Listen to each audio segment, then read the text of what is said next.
ఉల్లికోడు అనేది వానాకాలం వరిని ప్రధానంగా ఆశిస్తుంది. ఈ ఉల్లికోడు యాసంగిని ఆశించినప్పటికీ వానాకాలంతో పోల్చినట్లయితే యాసంగి సీజన్లో తక్కువగా ఆశిస్తుంది. సో ప్రధానంగా ఇప్పుడు ఈ వానాకాలం వరిని ఎక్కువగా నష్టపరిచే ప్రధానమైన పురుగు ఇది. దీని సంబంధించిన వివరాలు చూసినట్లయితే దీని యొక్క తల్లి రెక్కల పురుగు ఒక దోమలాగా ఉంటుంది. మనకి ఊద రంగులో కానీ లేకపోతే మనకి గులాబీ రంగులో లేదా ఎరుపు రంగులో మనకి కనిపిస్తుంది.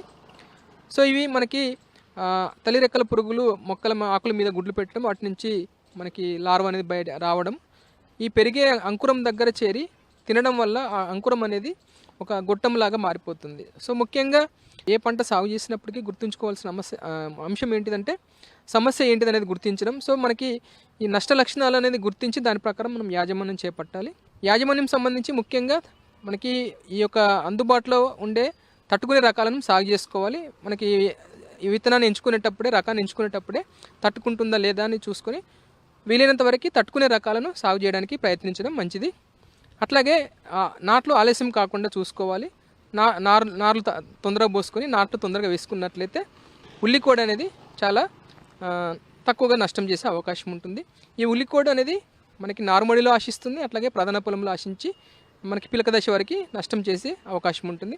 యాజమాన్యం సంబంధించి నారుమడిలో నారు పీకడానికి ఒక వారం 10 రోజుల ముందు కార్బోఫ్యూరాన్ 3G అనే గుళికలు ఎకరానికి సరిపోయే నారుమడిలో ఒక 850 గ్రాములు చల్లినట్లయితే మనకి నారుమడిలో ఉల్లికోడు ఆశించకుండా, అట్లాగే ప్రధాన పొలం కూడా మనకి వ్యాపించకుండా మనం అరికట్టవచ్చు.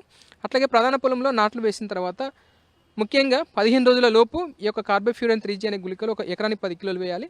లేనట్లయితే ఫిప్రోనిల్ గుళికలు కూడా మనం వాడవచ్చు. పిలక దశ దాటిన తర్వాత ఈ యొక్క ఉల్లికోడు అనేది మనకి ఎక్కువగా నష్టం చేయదు. సో అందుకే మనకి 15 రోజుల లోపే మనము గుళికలు వేసుకున్నట్లయితే చాలా ఫలితం ఉంటుంది. ఈ గుళికలు వాడేటప్పుడు మనము నీళ్ళు ఎక్కువగా ఉండకుండా చూసుకోవాలి. పొలంలో బురద పదంలో ఈ గుళికలు అనేది చల్లినట్లయితే మనకి ఉల్లికోడు మీద మంచి ప్రభావం చూపించి ఉల్లికోడును మనకి కంట్రోల్ చేయడం జరుగుతుంది. ముఖ్యంగా ఇక్కడ గుర్తుంచుకోవాల్సిన అంశం ఏంటిదంటే ఈ యొక్క ఉల్లికోడుకు మనకి ఫిప్రోనిల్ గుళికలు కానీ కార్బోఫ్యూరాన్ 3G గుళికలు కానీ పనిచేస్తాయి.